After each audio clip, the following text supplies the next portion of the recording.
पहले ही काफी सजा दी जा चुकी है ना? पहले ही काफी कुछ हो चुका है। चिल्लाना, चिड़चिड़ाना, बात ना करना, हर चीज हो चुकी है। तो आप और कौन सी सजा देना चाहती हैं? आपकी दिक्कत यह है कि दूसरी तरफ कोई पछतावा नहीं है। So here we are.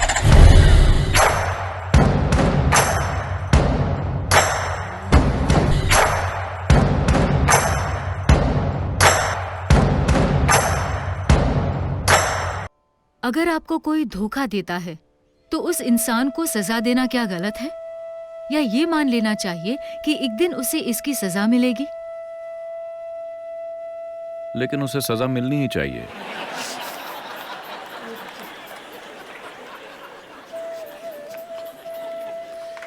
आप दें या कोई और, लेकिन उसे सजा मिलनी ही चाहिए।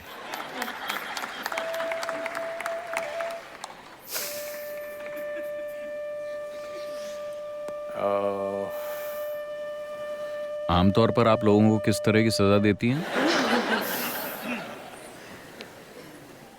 पहले ही काफी सजा दी जा चुकी है ना? पहले ही काफी कुछ हो चुका है। चिल्लाना, चिड़चिड़ाना, बात ना करना, हर चीज हो चुकी है। तो आप और कौन सी सजा देना चाहती हैं? आपकी दिक्कत यह है कि दूसरी तरफ कोई पछतावा नहीं है। दूसरी तरफ कोई पछतावा नहीं है क्योंकि लोग वो कर रहे हैं जो वो करना चाहते हैं, वो नहीं जो आप चाहते हैं कि वो करें, हमेशा। और हो सकता है कि वो आपके हित में ना हो, लेकिन वो जो करना चाहते हैं वो कर रहे हैं। ये सही है या गलत, मैं इसकी नैतिकता में नहीं जा रहा हूं। मैं चाहता हूं कि आप इस स्थिति को ठीक से समझें। कोई इंसान वो कर रहा है जो वो करना चाहता है। अब आपके हिसाब से उसे सजा मिलनी चाहिए। शायद उन्होंने कोई कानून नहीं तोड़ा है, वरना उन्हें वैसे भी सजा मिल जाएगी। वो दो लोगों के बीच की समझ को तोड़ रहे हैं। शायद आपने आपसी समझ को गलत समझा। आप मानती थीं कि ये समझ बिल्कुल स्थायी है। ऐसा नहीं है। मानवता के इतिहास में कहीं भी, या आज या भविष्य में, इंसानी रिश्ते कभी भी स्थायी नहीं रहेंगे। हालांकि हर इंसान जो थोड़ा सा रोमांटिक बनता है, मान लेता है कि ये रिश्ता हमेशा के लिए एक सा रहने वाला है। ऐसी कोई चीज नहीं होती। रिश्ते में बदलाव होता रहता है, हमेशा। आपको इसे हर दिन निभाना होता है। एक दिन अगर आपने इसे ठीक से नहीं चलाया तो ये कहीं और जा सकता है। आया ना? नहीं, कृपया इसे वैसे ही देखिए जैसा ये है। आपको इसे ठीक से चलाना होगा। नहीं, मैं अपनी पूरी कोशिश कर रही हूं। जाहिर है कि दूसरे को लगता है कि आपकी पूरी कोशिश उनके लिए काफी नहीं है। मैं चाहता हूं कि आप इसके साथ समझौता करें।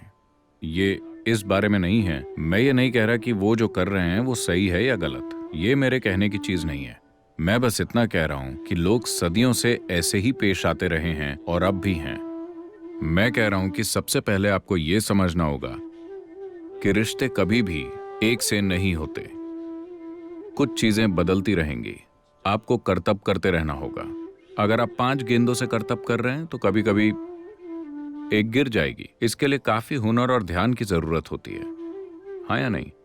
आप में से कई लोग शादीशुदा हैं। क्या ये हुनर और ध्यान नहीं मांगती? अगर आप ध्यान नहीं देते तो आपको पता भी नहीं चलेगा कि क्या हो रहा है। इस पर बहुत ध्यान देना पड़ता है ना? अभी अभी किसी ने मुझे यूरोप के एक देश से फोन किया। सदगुरु, मैं बस घर के काम कर रही हूं, मुझे आकर बचाइए। मुझे यहां से अपने आश्रम ले जाइए, मैं बस घर के काम कर रही हूं। वो बर्तन वगैरह धो रही है। वो बहुत अमीर है, लेकिन उसके 4 बच्चे हैं। तो हर समय कोई ना कोई काम करने को रहता है, अंतहीन तरीके से। और आज काम वाली नहीं आई तो आपको बर्तन धोने पड़ेंगे। 4 बच्चे हैं, आपको बर्तन धोने पड़ेंगे और सारे काम करने पड़ेंगे। तो मैं ये कह रहा हूं, आपको ये समझना होगा कि रिश्ता एक परिवर्तनशील हकीकत है, ये स्थायी हकीकत नहीं है। अगर आप एक स्थायी रिश्ता चाहते हैं तो आपको मरे हुए लोगों से रिश्ते बनाने चाहिए। यही कारण है कि ज्यादातर लोग भगवान को चुनते हैं, क्योंकि वो रिश्ता स्थायी होता है। आप जैसे चाहें इसे संभाल सकते हैं। अगर आपने उनके बारे में 10 दिन तक नहीं सोचा और 11वें दिन आप उनके बारे में सोचते हैं, वो फिर भी वहीं होंगे। आप वैसा अपने पति या पत्नी या किसी और के साथ कीजिए, तब कुछ और होगा। आप कहीं चले गए, व्यस्त हो गए, भगवान को 3 साल तक भूल गए, आप फिर से सोच सकते हैं, तब भी वहीं होंगे। तो अगर आप स्थायी रिश्ता चाहते हैं तो आपको इंसानों को नहीं चुनना चाहिए। इंसानी रिश्ते परिवर्तनशील हैं, इस पर बहुत ध्यान देना पड़ता है। तो इसीलिए कुछ लोग अपने जीवन में यह तय करते हैं कि ऐसी चीजों को संभालने के लिए उनके पास समय और शक्ति नहीं है, तो वो दूसरा रास्ता अपनाते हैं जहां ऐसा कोई बंधन नहीं होता। वो अपनी आंखें बंद कर लेते हैं और अपने में मग्न रहते हैं। वो ये परवाह नहीं करते कि उनके आसपास कौन है या क्या है। तो आप ऐसा नहीं कर सकते।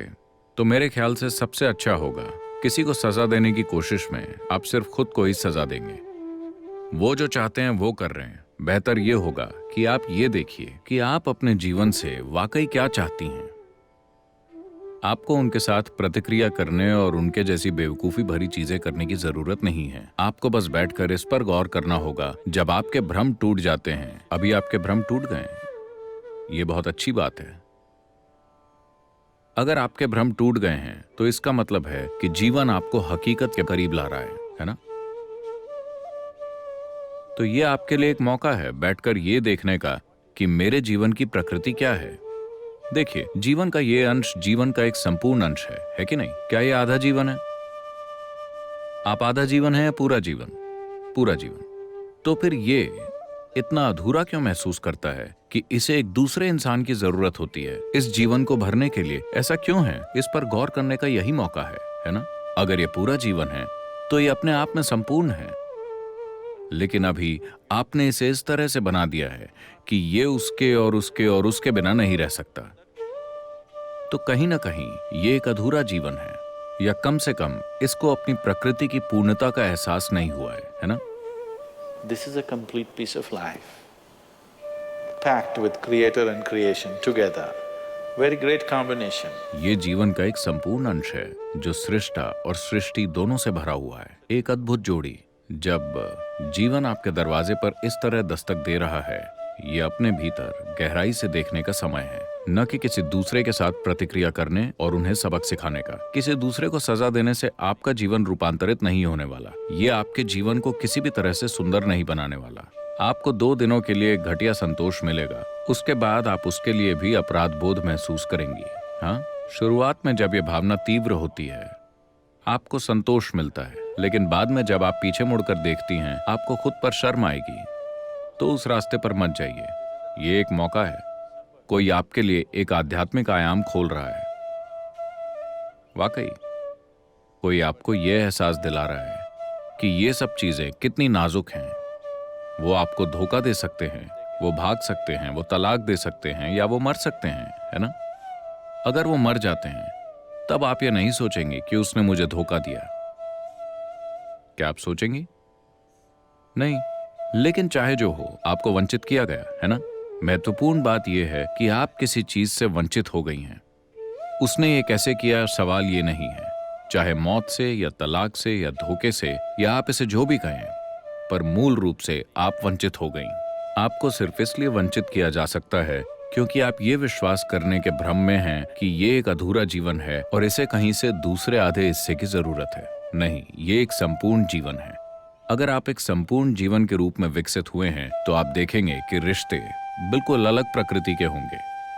तब ये साथ आने और साझा करने जैसा ज्यादा होगा, न कि निचोड़ने जैसा।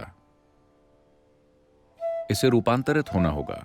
अगर रिश्ते को रूपांतरित होना है तो आपको रूपांतरित होना होगा। ये एक जबरदस्त मौका है जो किसी ने आपको दिया है। ये कहना बंद कीजिए कि किसी ने मुझे धोखा दिया है। बस ये कहिए कि मुझे कोई भ्रम की अवस्था से परम सत्य की ओर धकेल रहा है। हमें उस व्यक्ति को धन्यवाद देना चाहिए। Must be grateful.